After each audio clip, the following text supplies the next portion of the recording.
3 बार हम आग्रह करब तीसरी के 3 दान होला खाना खाए अंगद भैया निशा जी जब बने कि खाना खा गई बने चली ठीक बा जब वहाँ के आई तब गाना गावल जाई। हाँ जी खा ले दी और नहीं हो गई हो खब तो कजने झूठऊ बोल दे हमारा से खैर अब तो हम वहाँ के बोलौले नहीं कि हम बस आग्रह करतनी आग्रह काहे खाती कहिए जनतनी काहे खाती अपना खाती ना ना जी श्रोता खाती हाँ श्रोता जैसे खुश हो खुश अगर अकेले गीत सुन के खुश बाड़न तो अकेले हूँ गावे के चाहिए संगे देख के खुश बड़े तो काम कह दे के चाहिए बड़ ना बने के चाहिए कबो ना ठीक बा हम बुलाओ तनी निशा जी आई ठीक बा खाना खा थो खब एक दूगो लिट्टी भले छोड़ दे गोलू राजा खाती पहले आई मंच देख लिया ओकरा बाद हम रौराज एक थाली में खाई जाई तो प्यार मोहब्बत बड़ी बताई। एगो गाना हम गौले रहनी कि माड़ो के पास धोके अरे रोता यार हो हमारा समझ से उत्तर प्रदेश पूरा पूर्वांचल में ऐसा सैड सॉन्ग रोरा सब ना सुनले हो ना ना सैड सॉन्ग जरा के गम के कहल जाला तनी चलो होने तनी भाव दो हमरा पर। हाँ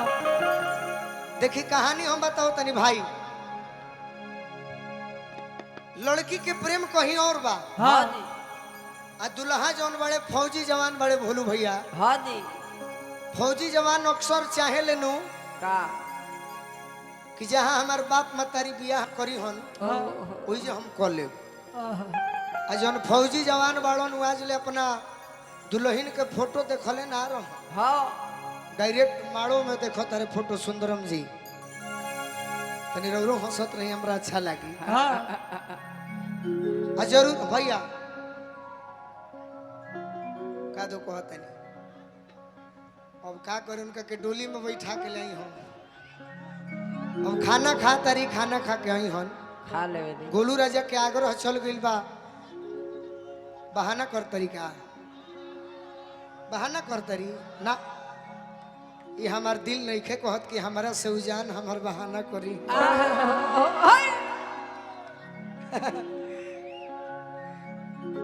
आज ले हमारा से केहू बहाना नहीं खे कहले ना ना और तो हमार दिल के टुकड़ा है बहाना कैसे करी है का भैया हाँ पगड़िया बहली का करी एगो भौजाई मर गई बड़ी बेचारी यही चलते हम कपार छिलौले बनी देखिए हम अगर फैशन वाला रही थी हाँ जी तो हमारे घर में हमारे पिताजी हमार बड़ भाई सब लोग कपार छिलावल हमारे से लोग कहल हाँ कि तू यार मंच पर गावे के कहे के कपार छिलाव तर सिंगार बिगड़े कन कि ना अपन सिंगार बचावे खातिर अपन संस्कार हम ना भूले कबो ना हम अपना भौजाई के लोग यह न कही के देखो सिंगार बचावे खातिर कपार ना छिलनी अरे लोग हमारे के आवाज से जानता हम ना कान छेदावे लगाए खई न बार बढ़ावे हमारे आवाज में सरस्वती कृपा दी हन तो हमारा आवाज से दुनिया जानल जाए जय हो जय हो तो निशा जी आवाज सुनत बानी रौरा हम जानत नहीं तो आई आज बड़ी हमार मन उपटल बा प्रेम करे खातिर हाँ आई है प्रेम के ठुकराई मत भैया कही आहा वो गाना सुना दे निशा जी के आवे ना दी हम गाई बुन के खाती पहले है मैडम खाती गाती निशा से कम थोड़े बड़ी फिलहाल निशा दुबे दोसर के हुना हुई बाकी हो ओ माय गॉड देखी दुल्हा जवान देखलन हाँ जी फौजी जवान पागल हो गईले हो गई सुंदर इतना लड़की मिलल हाँ लड़की कहाँ बिया अपना पुरान प्रेमी के ध्यान में चलत होने तनी पगड़िया बांधे के कहले हलो भाई बांधे के पड़ी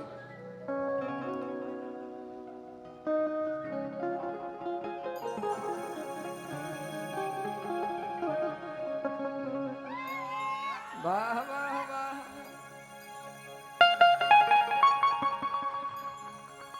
तनी तो पाजी कपड़ा लड़की दुल्हा के भाव नहीं खे देत ना ना दुल्हा पड़ल बड़े फेर में कि फौजी जवान बड़े हाँ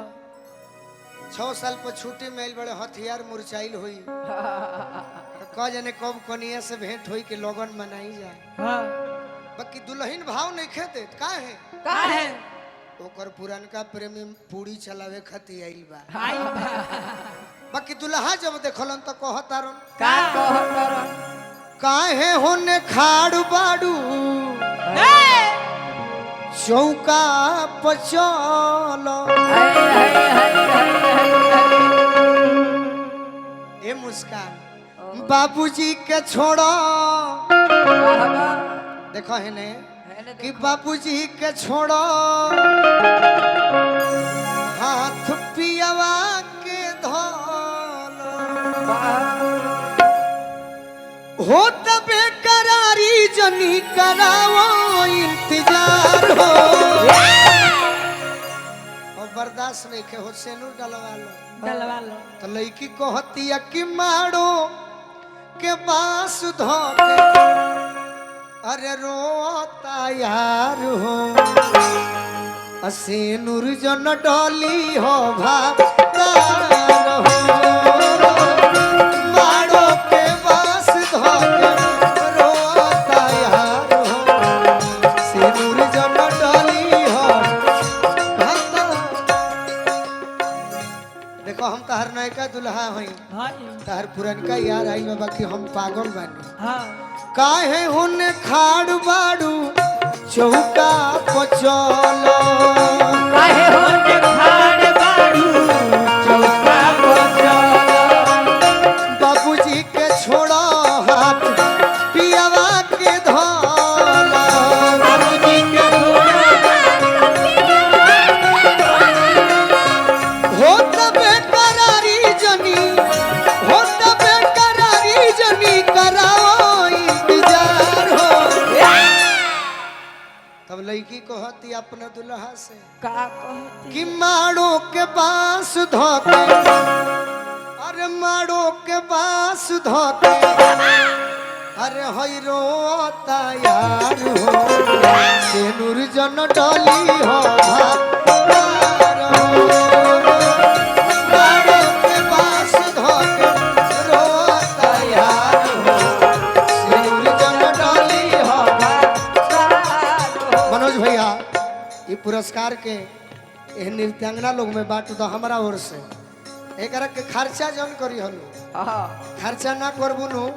तो बहुत कमाई हुई बरस में रख ली एको को सब जानी के दो यही देवरिया धरती के एगो हमारे बचपन के बड़ भाई बड़े जैसे अखिलेश मौर्य जी बाड़न वही तरी राकेश तिवारी के गीत बड़ा सुंदर होला बहुत ही सुंदर हम उनकर फैन हई और गीत गौले बड़े जवाबे नहीं खे कोनो दिनवा शिकार हो जइबू कोनो दिनवा शिकार हो जइबू कोनो दिनवा शिकार हो जइबू कोनो दिनवा शिकार हो जइबू हमसे मिलबू हमार हो जइबू हमसे मिलबू हमार हो जइबू मारो के पास धोके बोले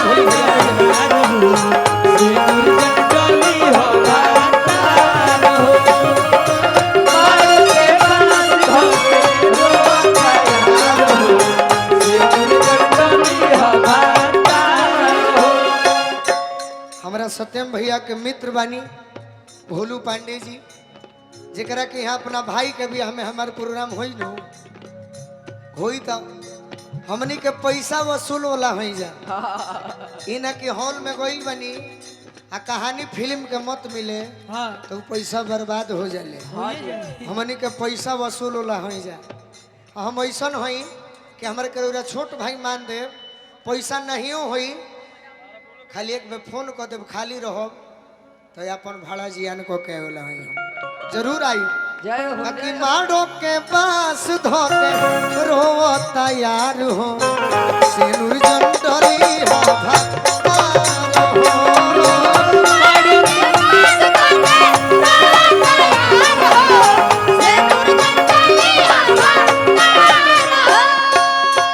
अतना बात दुल्हा सुनत रे तो वो बड़की खिलाड़ी बाजी सुंदर चीज पोले बाबू छोड़ी भाला कैसे।